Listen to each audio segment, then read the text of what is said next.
On m'avait dit qu'il n'y avait pas de place à la table de Noël pour ma fille et moi, mais les voisins de ma sœur étaient là, avec des places réservées. Je n'ai pas discuté, je leur ai juste montré les cadeaux et je suis parti. Ma mère criait « Ne pars pas ». Mon père m'a supplié de parler, mais... Le dîner de Noël était déjà à moitié terminé quand j'ai réalisé qu'il n'y avait pas de place pour moi. Pas un accident, pas un oubli. La table était pleine, les chaises rapprochées, les assiettes déjà maculées de sauce et de jambon à moitié mangées. Je me suis tenu dans l'encadrement de la porte avec ma fille, Ellie, tenant les cadeaux que nous avions emballés la veille, et personne n'a bougé. Amanda a croisé mon regard puis a rapidement détourné les yeux. Ma mère riait à quelque chose que l'un des voisins avait dit. Mon père m'a fait un bref signe de tête, comme s'il venait de se souvenir que j'existais. Je n'ai rien dit. Je suis juste resté là, comme une parente éloignée qui s'était présentée sans invitation. Il y avait des gens que je ne reconnaissais même pas assis à la table, des voisins, des amis d'Amanda peut-être. L'un d'eux avait son manteau sur le dossier de ce qui était clairement la dernière chaise disponible. Ma fille a tiré sur ma manche, confuse. Je lui ai dit que nous allions juste déposer les cadeaux. Je me suis approché de l'arbre, j'ai posé les sacs avec précaution, j'ai vérifié que la carte avec l'enveloppe était toujours bien scellée, puis je me suis retourné pour partir. C'est à ce moment-là que ma mère a crié à travers la pièce, assez fort pour arrêter la conversation, « Ne t'en va pas ». Mon père s'est levé soudainement, heurtant l'assiette de quelqu'un. Il a crié mon nom, a dit que nous devions parler, mais à ce moment-là, Ellie était déjà en train de remettre ses bottes. Le trajet du retour a été silencieux, à l'exception du bruit du papier d'emballage qui bruissait sur la banquette arrière. Ça n'a pas toujours été comme ça, mais tout a basculé après le départ de mon mari. Il n'est pas seulement parti, il a emménagé avec la femme qui habite un pâté de maison plus loin, Jenna, la même femme qui avait emprunté ma mijoteuse et me l'avait rendue avec des oignons séchés encore incrustés sur le couvercle. La réaction de ma mère ? Elle a dit qu'il était logique que Jenna prenne soin d'elle. Après ça, c'est comme si toute ma famille avait décidé que j'étais défectueuse. Ma sœur a cessé de m'inviter à quoi que ce soit, à moins qu'elle n'ait besoin d'aide pour installer. Mes parents ont ri quand j'ai dit que je retournais à l'école. Mon père n'arrêtait pas de me demander si j'avais fini de bouder. Il me traitait comme l'échec qui s'est fait quitter, comme si je les embarrassais en existant sans homme. Mais ce qu'ils ne savaient pas, assis là avec leur verre à vin et des inconnus à ma place, c'est qu'ils venaient de rater le plus grand cadeau qu'ils allaient jamais recevoir. Il y avait un chèque à l'intérieur de l'un de ces cadeaux, $10 000. Et ce n'était que le début. 2 heures après avoir quitté la maison d'Amanda, mon téléphone a commencé à vibrer. D'abord ma mère, puis mon père, puis Amanda. Je n'ai pas répondu.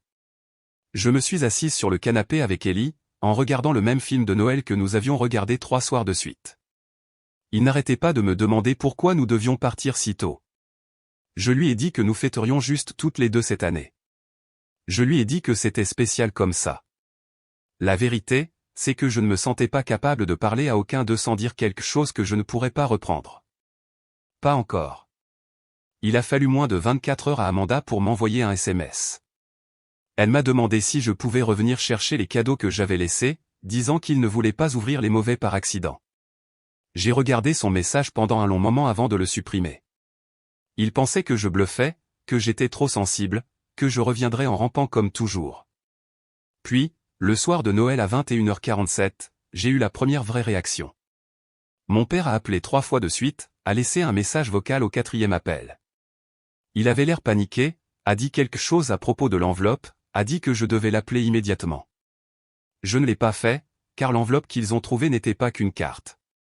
À l'intérieur se trouvait une courte note, pour aider avec le toit. Joyeux Noël, et un chèque de $10 000 à l'ordre de mes parents. Sans condition, sans explication, juste un cadeau que j'avais prévu discrètement pendant des mois pendant qu'ils se moquaient de moi dans mon dos. Un cadeau que j'étais prête à leur offrir même après tout, jusqu'à ce que je voie ces inconnus à ma place.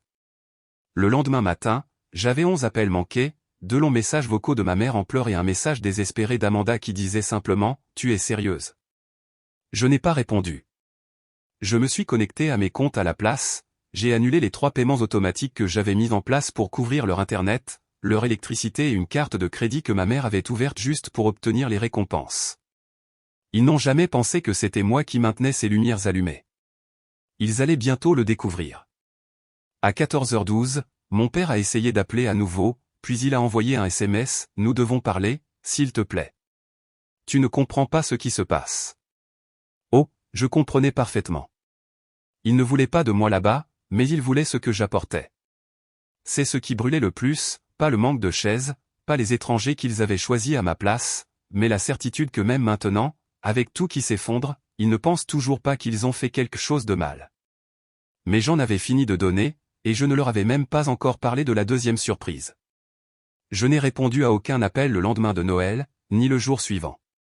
Je les ai regardés arriver, d'abord mon père, puis Amanda, puis même mon oncle Dave, comme s'il se passait mon numéro comme une ligne d'assistance téléphonique en cas de crise. J'ai gardé le volume bas et j'ai laissé chaque appel sonner. Ils avaient finalement ouvert l'enveloppe. Au début, je les imaginais simplement jeter mes cadeaux de côté comme toujours, s'attendant à des bombes de bain et à une bougie parfumée. Mais quand ils ont trouvé le chèque, $10 000, signé, daté, assis dans une carte sans sarcasme, sans amertume, quelque chose a dû changer, parce que c'est là que la panique a commencé, et c'est là que j'ai su qu'il était temps. La deuxième surprise n'était pas aussi douce que la première. Elle n'était pas emballée, elle n'avait pas de ruban. Mais elle frapperait plus fort, car il s'agissait de contrôle, d'un contrôle silencieux que j'avais gardé pendant des années sans jamais l'utiliser. Mon nom était sur plus de choses qu'il ne s'en souvenait. Je me suis connecté au compte bancaire que mon père utilisait techniquement le mien aussi, depuis l'époque où je les avais aidés à refinancer la maison où j'ai transféré le solde restant sur mon propre compte et je l'ai fermé. Ensuite, j'ai débranché 3 paiements récurrents qu'ils ne savaient même pas que je couvrais, leur forfait de téléphone portable, leur internet et leur facture d'électricité. Ma mère m'appelait quand le courant vacillait, supposant que j'avais la réponse. Mon père n'a jamais su comment les factures étaient payées. Il supposait juste que quelqu'un d'autre s'occupait des détails. Eh bien, cette personne vient de se retirer. J'ai reçu mon premier appel d'Amanda à 10h14. Je l'ai laissé aller à la messagerie vocale. Puis elle m'a envoyé un SMS depuis le numéro de son mari 1 heure plus tard. Elle m'a demandé si j'avais trafiqué quelque chose, car l'internet était hors service et le téléphone de maman disait que le compte était bloqué. Je lui ai dit qu'il devrait probablement appeler leur fournisseur. Puis j'ai envoyé le vrai coup dur, un courriel à mes 2 parents avec une copie numérisée des papiers de désaffiliation que mon avocat m'avait aidé à rédiger plus tôt dans le mois. Une rupture nette, pas de crédit partagé, pas de prêt cosigné, pas d'enchevêtrement financier. Je ne faisais pas que m'en aller, je fermais la porte à clé derrière moi. À la fin de la journée, j'avais 8 messages vocaux, 3 numéros bloqués et un courriel de mon père qui disait simplement « S'il te plaît ». Nous ne savions pas. Ne savions pas quoi. Ne savions pas que j'ai vu la façon dont il me regardait après son départ, que j'ai remarqué comment ils invitaient tout le monde sauf moi au dîner, comment ils félicitaient Jenna de s'être investie tout en faisant comme si je n'avais pas maintenu la famille à bout de bras pendant des années. Bien qu'ils le sachent, ils s'en fichaient, jusqu'à ce que ça leur coûte quelque chose. Maintenant, ça leur coûtait tout, et je ne leur avais même pas encore raconté toute l'histoire. Le matin du 28, ils ne faisaient même plus semblant d'être en colère. Ma mère m'a appelé depuis le téléphone d'Amanda et a laissé un message qui commençait par « Je sais que tu es en colère » et qui se terminait par « Elle en sanglots ».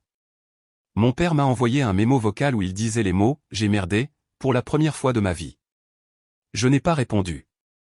La culpabilité n'était pas réelle, c'était juste de la survie.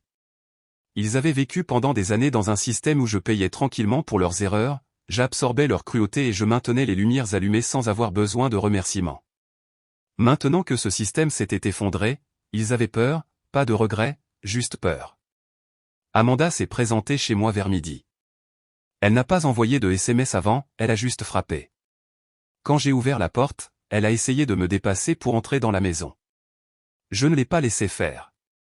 Elle a dit qu'ils étaient tous en train de s'effondrer et m'a demandé ce que je voulais, comme si je les retenais en otage. Je lui ai dit qu'il n'y avait pas de négociation. C'est à ce moment-là qu'elle a dit « Tu penses que tu es au-dessus de nous maintenant juste parce que tu as fait un chèque ?» Cela m'a fait rire, pas parce que c'était drôle, mais à cause de son erreur persistante. L'argent n'était pas une question de contrôle, il était censé être une aide, une offrande de paix, un cadeau. C'était la dernière bonne chose que j'étais prête à leur donner. Amanda est partie furieuse, marmonnant quelque chose à propos de la famille étant éternelle, comme si cela n'avait pas déjà été brisé sous leur propre toit. Le soir, j'avais 3 courriels supplémentaires de mon père, chacun plus désespéré que le précédent. Il a dit qu'il n'arrivait pas à joindre la compagnie de service public, que le service d'assistance les renvoyait sans cesse, qu'ils n'avaient pas de mot de passe, qu'ils ne savaient pas quoi dire, qu'ils ne pouvaient pas accéder à leur propre compte parce qu'il avait été créé avec mon adresse courriel il y a 10 ans. Puis il a demandé de l'aide. Il a écrit « Montre-nous juste quoi faire, ensuite nous te laisserons tranquille ». Cette partie m'a en fait arrêté pendant 1 minute, parce que c'était la vérité cachée au milieu de tout. Ils ne m'ont jamais considéré comme faisant partie d'eux, juste comme quelqu'un à proximité, une commodité, une roue de secours. Je suis monté à l'étage, je me suis assise avec Ellie pendant qu'elle faisait un puzzle, et j'ai réfléchi à ce que j'allais faire ensuite. J'avais une dernière pièce, une chose à laquelle ils ne s'attendraient vraiment pas. J'ai envoyé un courriel de groupe à tout le monde, mes parents, Amanda, quelques cousins qui étaient restés figés à cette table de dîner pendant que tout cela se passait. Objet, puisque vous vouliez tous des surprises ce Noël. Le message était court, je sais que certains d'entre vous étaient au courant de ce qui s'est dit et fait dans mon dos. Je suis restée silencieuse pendant longtemps, mais je ne ferai plus partie de ça. Vous en saurez plus demain matin. Puis j'ai joint le PDF. Ils sauraient tous exactement ce que cela signifiait quand ils l'ouvriraient, car sur la première page il y avait le titre « Avis de rupture, désaffiliation familiale et financière, à compter de la date des présentes ». Je m'attendais au silence, ou peut-être à plus de pleurs. Peut-être qu'Amanda publierait quelque chose de passif-agressif en ligne. Peut-être que ma mère enverrait une longue excuse que je ne lirai jamais. Mais ce que j'ai reçu était différent, plus effrayant et plus désordonné. Le courriel a frappé comme une grenade, pas seulement pour mes parents mais pour toute la conversation de groupe familial, dont je ne faisais pas partie, mais quelqu'un m'a transféré des captures d'écran. Les gens étaient stupéfaits, quelques-uns étaient en colère, la plupart sont restés silencieux. L'objet seul suffisait à les ébranler, et le document, rupture de toute obligation financière et personnelle, était froid, clair et final. Je m'attendais à une réaction. Ce à quoi je ne m'attendais pas, c'est à un désespoir qui s'est transformé en quelque chose de plus sombre. Cela a commencé avec Amanda, 10 SMS d'affilée. L'un d'eux disait même, « Ce n'est pas toi, tu n'es pas si cruel ». J'ai failli rire. Puis elle m'a envoyé une photo de ma mère assise sur le canapé en train de pleurer, comme si cela me ferait oublier les années de haussement d'yeux et de blagues murmurées sur le fait que je n'étais pas assez forte pour garder un homme. Je n'ai pas répondu. Vers minuit, mon compte de messagerie a été attaqué. Quelqu'un a essayé de réinitialiser le mot de passe. J'aimais la signaler la tentative, même code postal que mes parents, même fournisseur de services. J'ai changé tous les mots de passe que j'avais et j'ai activé l'authentification à 2 facteurs surtout. Ensuite, j'ai vérifié le compte Netflix partagé et j'ai vu qu'il avait été connecté 5 minutes plus tôt. J'ai supprimé tous les appareils sauf le mien. Ce n'était que le début. Le lendemain matin, l'école d'Ellie m'a appelé. La secrétaire avait l'air confuse. Elle a dit que quelqu'un prétendant être ma mère avait appelé et avait dit que j'avais approuvé qu'elle soit la nouvelle personne à contacter en cas d'urgence et m'avait demandé si elle pouvait reprendre la prise en charge cette semaine. Mon estomac s'est noué. Je leur ai dit absolument pas. J'ai supprimé tous les noms de la liste sauf le mien, j'ai ajouté une phrase de mot de passe au compte afin que personne ne puisse se faire passer pour moi à nouveau. Ils ne faisaient pas que paniquer maintenant, ils essayaient de se frayer un chemin pour reprendre le contrôle. J'ai passé cet après-midi au téléphone avec mon avocat. Je lui ai tout raconté, les tentatives de connexion, l'ingérence à l'école, l'obsession soudaine de reprendre l'accès. Il a dit que c'était bien que j'ai des preuves, que s'ils aggravaient la situation, nous pourrions demander des clauses de protection, non seulement financières mais aussi physiques si nécessaire. Je détestais que nous en soyons arrivés là, mais je n'avais pas peur, juste de la colère, plus que je ne m'étais jamais permis de l'être. Ce soir-là, Amanda est revenue. Je l'ai vue à travers la caméra de mon Porsche. Il a amené mon père cette fois. Il neigeait légèrement, et ils étaient emmitouflés dans les mêmes vêtements d'hiver que je leur avais achetés l'année dernière. Ils n'ont pas sonné tout de suite. Ils sont juste restés là pendant quelques minutes, comme s'ils pensaient que je me sentirais coupable si je les voyais attendre dans le froid. Puis ils ont sonné 2 fois. Je n'ai pas répondu. J'ai regardé depuis la fenêtre à l'étage. Ellie dormait déjà. Puis mon père s'est avancé et a dit, assez fort pour toute la rue, ce n'était pas que nous. Elle savait tout. Jenna. Je n'ai pas bougé. Je n'ai pas respiré. Il a levé les yeux vers la fenêtre. Je n'ai pas cligné des yeux. Puis il a dit, elle était à la réunion de Thanksgiving. Ils ont planifié ça. Je n'avais aucune idée de ce qu'ils voulaient dire au début. Je n'étais pas allé à Thanksgiving. Ils m'ont dit de ne pas me donner la peine, disant que c'était trop tôt après le divorce et que tout le monde avait besoin d'espace. Mais maintenant, ils disaient que Jenna était là avec ma famille, planifiant, quoi? Les voisins, les chaises à Noël, le timing bizarre de tout, les sourires en coin, l'enveloppe. Planifié. Il ne s'agissait jamais seulement de m'ignorer, c'était autre chose, quelque chose que je n'avais pas vu venir. Je n'ai pas pleuré quand j'ai découvert que mon mari avait été assis à la table de Thanksgiving de ma famille avec Jenna. Je n'ai pas crié non plus. Je me suis juste assise là, au bord de mon lit, à regarder mon téléphone, sentant quelque chose se déplacer de façon permanente à l'intérieur de moi. Je n'étais pas choqué, plus maintenant. Cela a juste confirmé ce que j'avais déjà commencé à comprendre, il ne s'agissait jamais de m'oublier, il s'agissait de me remplacer. Ce matin-là, j'ai rappelé mon avocat et je lui ai donné le feu vert pour compléter les papiers de désaffiliation, financière, juridique et personnelle. Tout ce qui me reliait à eux de quelque manière que ce soit. Plus de services publics partagés, plus rien de co-signé, plus de fil lâche. Nous avons tout déposé dans les 48 heures. C'était officiel. Mes parents ont perdu l'accès à toutes les commodités que j'avais l'habitude de leur donner tranquillement, Internet disparu, forfait téléphonique disparu, ligne de crédit que j'avais ouverte pour les urgences fermées. Ils devraient repartir de zéro, tout comme je l'avais fait 2 mois plus tôt quand mon mari a disparu de notre vie du jour au lendemain. Seulement maintenant, il ne m'avait plus. C'était juste. Alors, je devais faire une dernière chose. Je ne voulais pas laisser les choses en suspens. Je ne voulais pas qu'ils fassent tourner l'histoire plus tard, qu'ils fassent semblant de ne pas savoir pourquoi je les avais coupés, qu'ils disent que c'était soudain ou que j'avais craqué. Alors je les ai appelés, tous les deux ensemble. J'ai dit que c'était la dernière fois que je leur parlerais, et je le pensais. Ma mère a répondu. Mon père était déjà sur haut-parleur. J'ai dit calmement que je savais tout maintenant, que je savais pour Thanksgiving, que je savais que Jenna était là, que je savais que mon mari s'était assis à leur table pendant qu'ils riaient et se passaient de la sauce au canneberge, faisant semblant de ne pas avoir choisi de camp, qu'ils avaient invité la femme avec qui il avait trompé et désinvité la femme qu'il avait quittée. Ils ne l'ont pas nié. Mon père a murmuré quelque chose à propos de ne pas vouloir plus de drame, et ma mère a commencé à pleurer.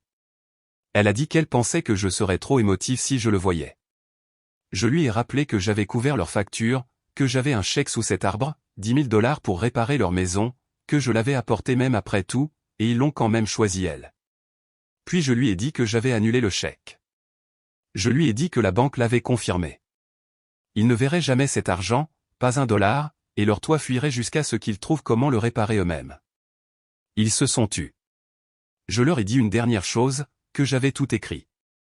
Chaque appel, chaque facture, chaque commentaire cruel, chaque fois qu'ils riaient quand je parlais de la thérapie d'Ellie ou qu'ils me disaient d'arrêter de faire une scène. J'avais tout. Et s'ils essayaient un jour de faire tourner l'histoire à qui que ce soit, je m'assurerais que la vérité soit plus forte. Elle m'a demandé si j'étais sérieuse. J'ai dit que oui, et que cet appel était la dernière faveur que je leur ferais. Puis j'ai raccroché. Après cela, j'ai bloqué leur numéro. J'ai quitté la conversation de groupe familial pour de bon. J'ai supprimé toutes les invitations de calendrier partagé, désactivé les rappels pour les anniversaires, supprimé toutes les photos d'eux de mon téléphone. Ellie et moi avons recommencé. Le soir du Nouvel An, j'ai fait une pizza maison et je l'ai laissé veiller après minuit. Nous avons dansé dans le salon. Elle m'a demandé si nous allions toujours chez grand-maman un jour. J'ai dit, non, plus maintenant, mais que nous pourrions construire une nouvelle sorte de famille maintenant, une qui ne nous ferait pas sentir petits. Ce n'est pas arrivé tout de suite, mais le poids s'est lentement levé. J'ai mieux dormi. Je n'ai pas sursauté quand mon téléphone a vibré. J'ai arrêté de répéter des arguments dans ma tête. Le silence s'est d'abord senti étrange, puis il a senti comme la paix. Le passé n'a pas disparu, mais je ne le portais plus, et c'était le cadeau que je me suis fait. Minimise à jour 6 semaines plus tard. Je n'ai rien entendu pendant un certain temps. Pas un mot d'Amanda, pas d'appel de mes parents, pas même un message passif-agressif que je devrais faire semblant de ne pas comprendre. C'était comme s'ils avaient tous disparu. J'ai pensé qu'ils avaient peut-être enfin compris, qu'ils me laisseraient peut-être tranquille pour de bon. Puis vendredi dernier, j'ai reçu une lettre par la poste. Écrite à la main, sans adresse de retour. Elle était de mon père. Il ne s'est pas excusé. Il n'a même pas mentionné Ellie. La lettre était courte, juste quelques lignes. Il a dit que la maison empirait, a dit qu'ils avaient essayé d'obtenir un prêt, mais que leur crédit n'était pas assez fort sans mon nom. Il a écrit, ce n'était jamais censé aller aussi loin. Je n'ai pas répondu, pas parce que je n'étais pas tenté ou je l'étais, pendant environ 5 minutes mais j'ai plié la lettre, je l'ai remise dans l'enveloppe et je l'ai rangée dans un tiroir que j'ouvre rarement. Je n'ai pas besoin de la brûler, je n'ai juste plus besoin de la porter. Ellie va mieux. Elle a recommencé à sourire plus à l'école, à inventer des jeux idiots à nouveau. Nous avons créé une nouvelle tradition la semaine dernière. Tous les vendredis, nous allons manger des crêpes, quoi qu'il arrive, juste nous deux. La dernière fois, elle m'a dit que c'était son jour préféré de la semaine. C'est tout ce que j'avais besoin de savoir.